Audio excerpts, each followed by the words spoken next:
Mania! Hello, George Harris. Welcome to Rock Mania. It's a pleasure for me to be doing this interview. Hey, how you doing? Yeah, no, thanks for having me. Appreciate it. Recently, the Ravenage toured Brazil, opening Iron Maiden concerts, and left a great impression here. How do you see this passage here? Did you like? Yes, very much. Yeah, I mean, the shows in Brazil were unbelievable, actually. Some of my favourite. The Porto Alegre show at the Grêmio Stadium was particularly good. We do this thing where we get the crowd to get their lights out on their phones in one particular part of one song. And that was one of the first ones where I was just like blown away. I was just like, wow, you know, everyone's in and actually watching us as a support band, which is really cool. And everyone was obviously engaged and responding. And I mean, I'm really glad that we did those shows right at the end of the tour because it was a really nice finish. You know, we ended on a big high, so it was great. Do you intend to come back again? Yes, very much so. I mean, I think like the Latin American crowds are by far the best crowds in the world. Like you can't beat them. So we're desperate to come back and play some shows. I mean, whether we get on another support tour, if we try and do a couple of our own small shows, I don't know. But like, we definitely we would love to come and play back in Brazil again. We really, really enjoyed ourselves. Iron Maiden has a legion of fans here in Brazil. A lot of them do the impossible to be at the concert. What is the responsibility, the extra challenge this brings to an opening band? Well, yeah, I mean, very much so that everyone is obviously there to see Iron Maiden, and like you said, I think people move heaven and earth to get to that concert. They make sure they can be there. That everyone saves up their money and they queue up for ages, and like they're so excited to see Iron Maiden. So, like, ultimately, the support band is kind of, I'm guessing for most fans, is slightly irrelevant, really. So if they enjoy the support band, then it's like an added bonus. I think the Brazilian fans are actually very, very, very good to us in terms of the reception. We never know how you're going to go down with Iron Maiden. I mean, like they're some of the most loyal fans in the world, and very, very hardcore. So, you know, it kind of almost feel like a bit of an inconvenience stepping up there like beforehand sometimes. But having said that, we received really well by the Brazilian audiences, and which is one of the main reasons we'd love to come back and do it again. One of the things that caught my attention was your performance on stage. Nowadays, it's important to a band do great concerts, given that the sale of CDs, for example, is no longer the same as years ago. Yeah, I think like the live performance, the energy on stage, it has to be there. That's what we think anyway, and that's what we enjoy doing. I don't think we could ever be comfortable with just standing in one spot and, you know, just playing our instruments. It's kind of just not what we're about, basically. We love playing our instruments, and that's the main part. We love the musical part of it, but we also love the performing part of it. Like, you engage with a crowd, and, you know, especially like, as I keep mentioning, these like Latin American crowds are so great, and you feed off of them. So the better the crowd is, the better, you know, your performance, because you pick up more adrenaline, and the performance, it's just the whole show ends up being way more exciting, and you want to give more to the crowd the better they are. So I think the CD sales thing, it's obviously tough. Like, you know, that CD sales aren't really much of a big deal anymore, but people still seem to be very much into metal and listening to it. So I don't think it's going anywhere. Let's go back in time. How did the Ravenage start? So it was myself and the other our old guitarist, Dan Wright, who started the band. Dan is actually now our manager. He kind of morphed into our manager a couple of years ago.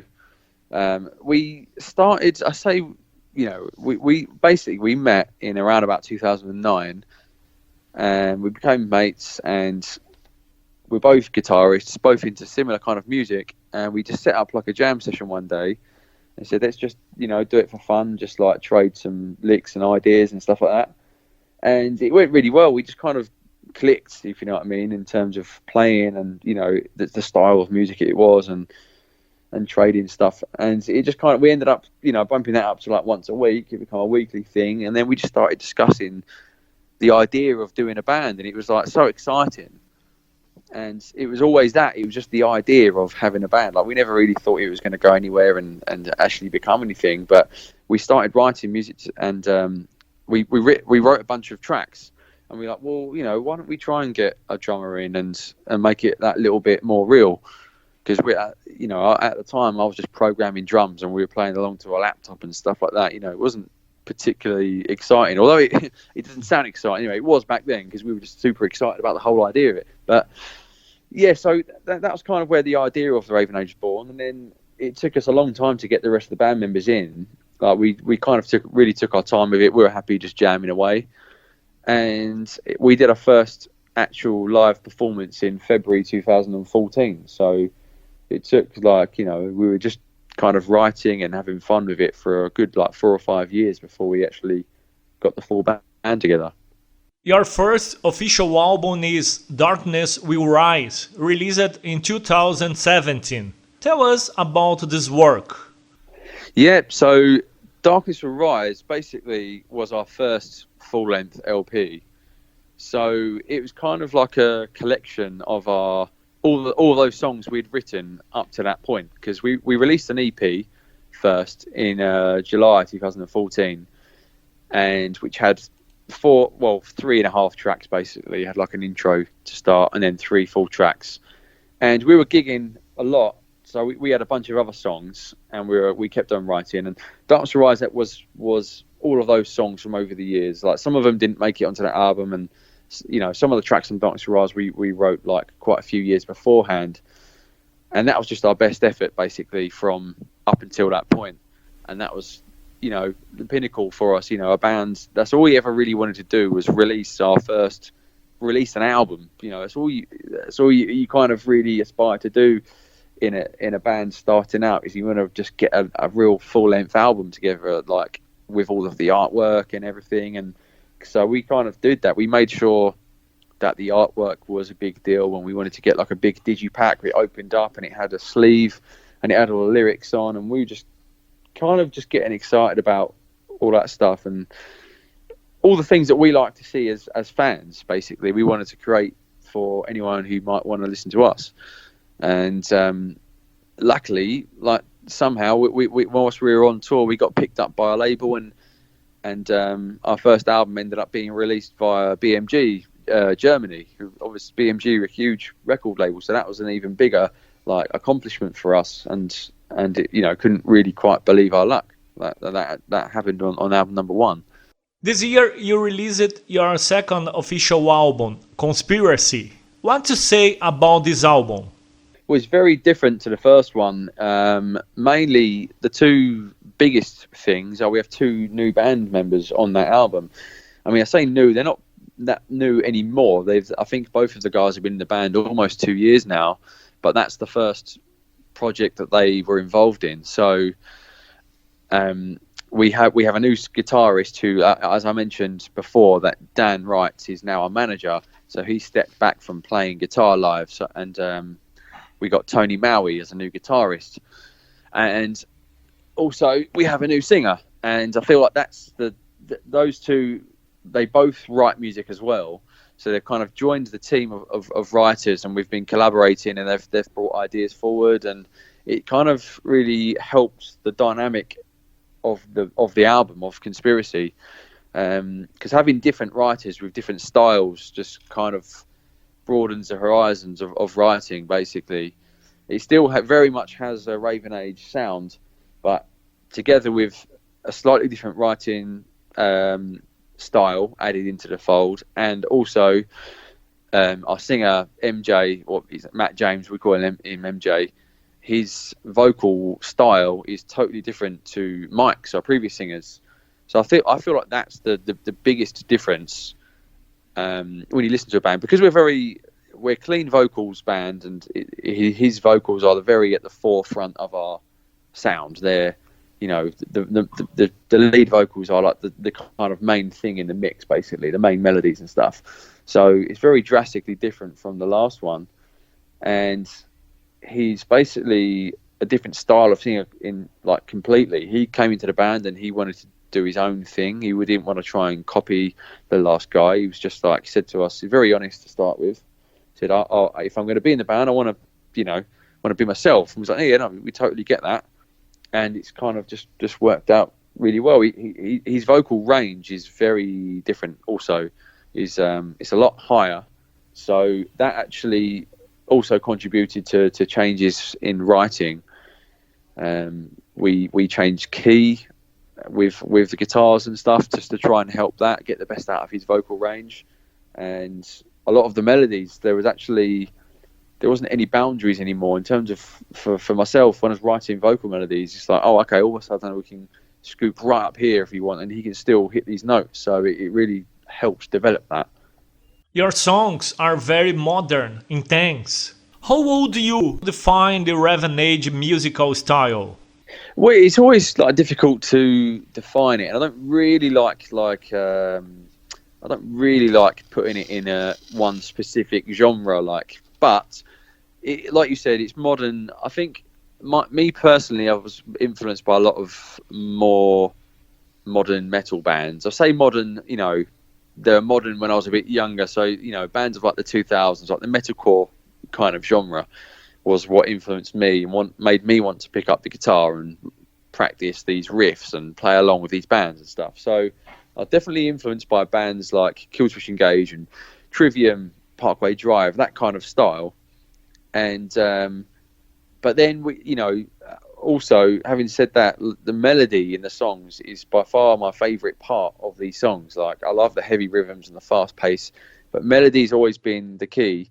The thing that makes the song memorable. So, which is why we decided to go for clean vocals. And I feel like melody being the most important thing, added together with the modern style and the heavy rhythms and fast pace of it, it kind of has like a complete blend of, and also added into the fact that MJ is a bit more of a kind of, I guess he's a bit more of a classic rock style singer. It's like a complete blend of modern and classic metal, I think, which I think is probably one of the reasons why we can go down well with, with support really heavy bands like Gojira, and we can go down pretty well with their fans, and then we can go on support bands, it's completely different bands. Like, we're about to go on tour with Alter Bridge, they're totally different, or Maiden, for instance, they're classic metal fans. So it kind of crosses over. I think it's that marriage of modern and classic metal, basically. Where does the band's name come from? The Raven Age? So the Raven Age comes from, it's all derived from the Tower of London, basically, the legend behind the Tower of London. So the legend is that, so there are actually ravens kept in the Tower of London to this day. It's still actually a thing. So the legend is that made back in the day, that if the ravens ever leave the tower or fly away, then the British Empire will fall. And yeah, as I just mentioned, it's still an ongoing thing. I mean, there was actually recently, a few months this year, they had the first newborn raven at the tower in something like 30 years or something like that. So it's still keeping it alive, and the British Empire is in good hands by the sounds of it.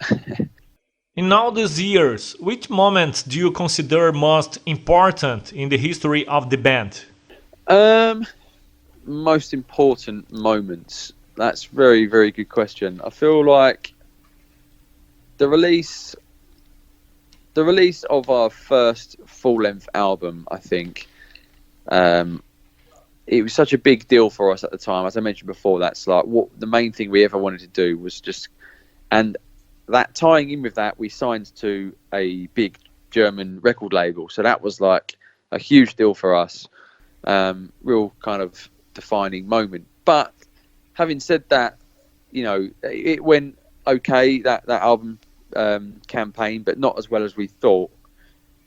And the relationship with the label wasn't like what we thought it would end up being. But I feel like now, having gone through this. It's a very stressful time making the change within the band, having singer change and all this sort of stuff going on. And I really feel like the band is been solidified now, and we're just working great together. We get on really well, and we wrote Conspiracy.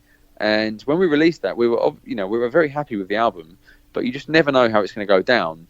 And the reaction of that from our fans and people who are picking up, finding the music online and stuff was definitely the most exciting part of our career for me so far.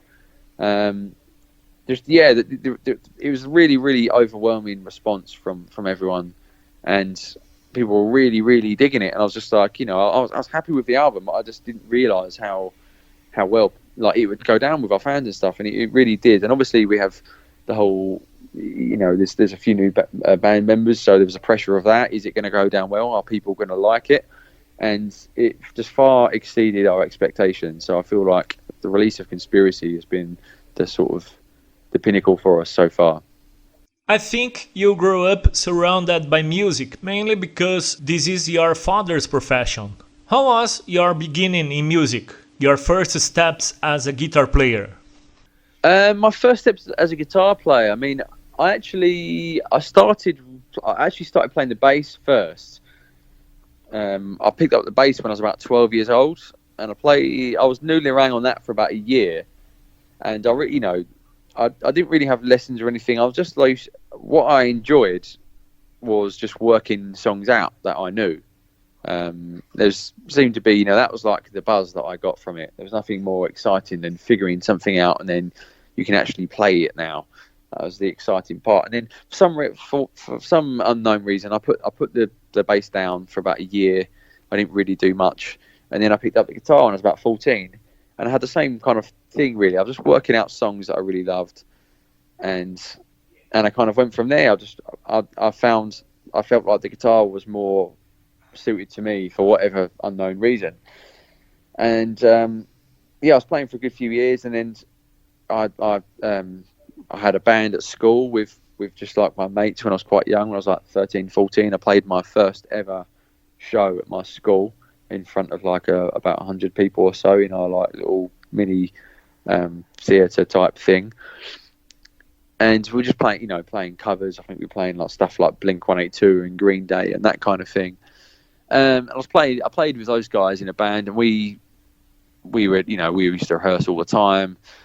I played my first bunch of shows in the local music scene, and it kind of went from there. And there was never any, like as you said, I grew up with music and stuff, but there was never any pressure for me to get into music. Like I never had my dad saying, oh, do this or try and do that or anything like that. I just kind of was naturally gravitated towards musical instruments, and I guess just had a bit of a natural thing, like ear for music, I suppose, because I just liked working stuff out myself. That was what I got from it. That's what I enjoyed doing, was just picking up the guitar, trying to work out songs that I knew, and when I got there, it was just really exciting, and it kind of just snowballed from there. I didn't actually start writing till I was around about 17, though. I went through a long period of just kind of playing covers and working out riffs, and then I always used to think, oh, how do people write music? I just don't understand it. And then all of a sudden, I was around about kind of 16, 17, I was about 17, and I started just writing a load of stuff. And that is just before I met Dan, and we started the Raven Age. How does being the son of one of the greatest legends of rock end up influencing you as a musician and as a human being too? Well, obviously, very much respect what Dad's done with his career and how he did it from, started from nothing, and very strong-willed and strong-minded, never sort of giving type attitudes, and it's really great. And I think there's a lot to learn in terms of that kind of, there's a lot of the same, although like now modern day music industry is completely different to when he started out. There's a lot of like principles which are the same in terms of, working hard, like really sort of sticking to your guns and staying true to your own opinions and ideas and creativeness, basically. So I take a lot of that in from my dad's footsteps. But in terms of it doesn't. I don't see it as a. A lot of people ask me, "Oh, is it negative?" Because people sometimes think, "Oh, he's just doing this because of the opportunities or whatever," which is totally not true. I mean, I'm doing this because it's what I love to do. As I just mentioned, I picked up the guitar and started writing music myself just because I like doing it. And if something were to happen to the band and it wasn't to work out or something like that, I'd still be playing the guitar and writing music because it's my hobby. No one's forcing me into this, so I don't see it as a negative thing at all, and I don't really take much notice of anything like that because there's literally no point. Like, if I was to try and what's the word? If I was going to take that on board too much and let it affect me, then it would affect what I'm doing and writing, and I must try and sound drastically different from Maiden, or I have to try and sound too much like them, or I just don't even think about that kind of thing. I just totally do my own thing and see how we get on, basically. You travel a lot. How do you see the rock music scene around the world nowadays? Well, we've just been on a 3-month tour. We're about to go on, and that was in America, and now we're about to go on another month tour around Europe. I mean, it's definitely still thriving. People seem to think for some reason that rock and metal is kind of on a down, but I just don't see that at all. Like, just literally physically seeing the amount of people over the last few months still going to shows and still as much dedicated to this genre.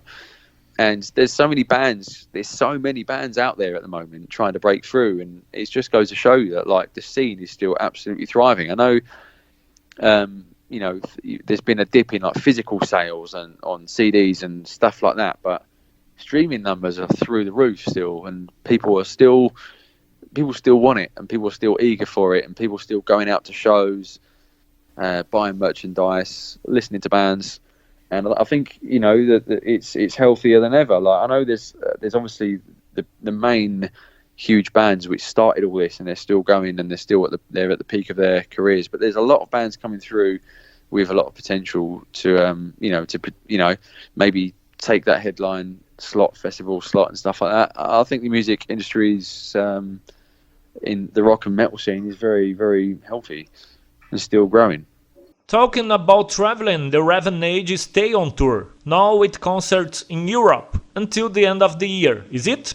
Yes, so it's a month, it's from the 12th of November to the 12th of December with Alter Bridge and Shinedown we're playing with in Europe. And then right at the very end of that, on the 13th of December, on Friday the 13th, funny enough, we have our own headline show in London. And it's basically just like a show for our fans. We haven't really played much in the UK this year, so we're coming back and doing one last headline show in London, and just rounding off, a great year for the band. We've released Conspiracy. We've done a headline tour. We've toured in the States, Canada, and South America, and it's been an unbelievable whirlwind of a year for us. So we're just rounding it off with a headline show in London. What do you like to do when you are not involved with music? Main hobbies and interests are basically music and sports, or football mainly. I play football twice a week, or as much as I can really, but twice a week. I play for a team at the weekend, and I play on a Monday night. And in between that, I try and play tennis, play squash, table tennis, anything like that really. Just try and keep myself fit. I'm quite into running and working out and that kind of thing. So recently I'm massively into I'm getting more into kind of extreme sports. I'm really into skiing. I know you can't go all the time, but I'm trying to get skiing as much as I possibly can. And I recently tried out downhill mountain biking as well, which I really enjoyed. So all these sports which are potentially dangerous and mean you can break your arms and your legs, which means it's not good for touring. But got to try and keep the buzz alive. Are you a West Ham fan? Yes, it is. Yeah, as you can probably imagine, I was almost, I think as soon as I was born, I was in West Ham top, and taken to my first West Ham game when I was about 3 years old, I think. So I had no choice. Do you know any team from Brazil? Well, we played in the Grêmio Stadium. In It's Porto my Alegre. team. It's my Is team. it your team? Really? Oh, wow. The supporters seemed very, very I saw a lot of shirts when we were in Porto Alegre. A hell of a lot of Grêmio shirts, and I was chatting to a few guys actually when we were there, and they were super like passionate about the team, and it's obviously a big deal. So that's pretty cool. I'd like to see a game maybe next time we come down. George, what don't you like in the music business? Don't I like? I don't like the whole. I mean, I don't really like the whole thing with the streaming business. I think there's a lot of bands. I feel there's a lot of bands who get to a certain level and can't particularly get further because of there's basically this like a whole income source has been taken away with physical CDs kind of just not really a thing anymore.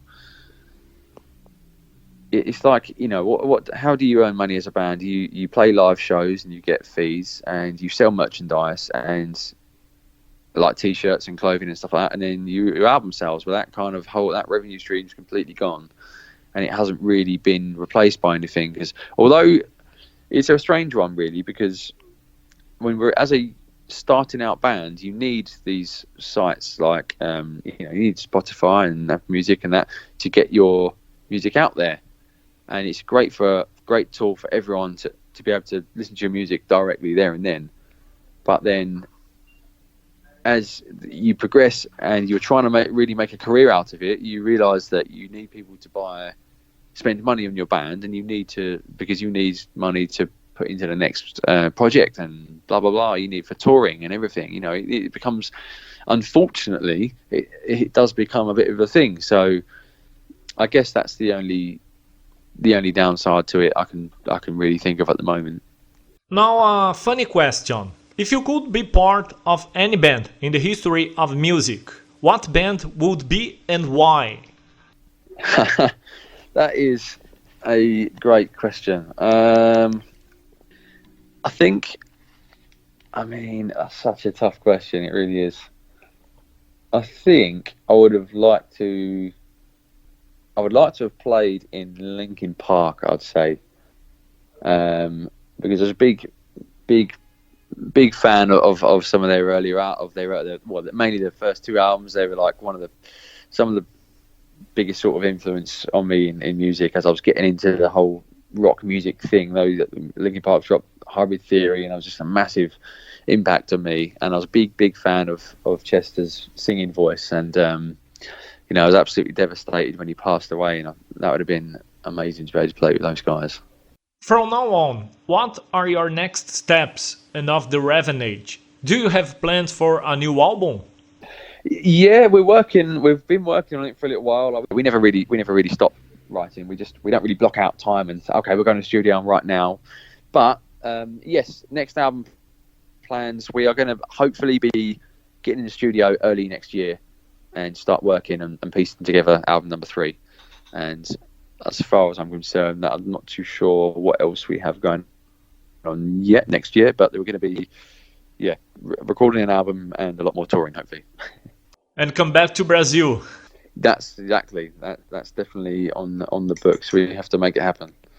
George Harris, thank you so much for this interview. Rock Mania is always available. Thanks very much. No worries. Thank you for having me. Rock Mania!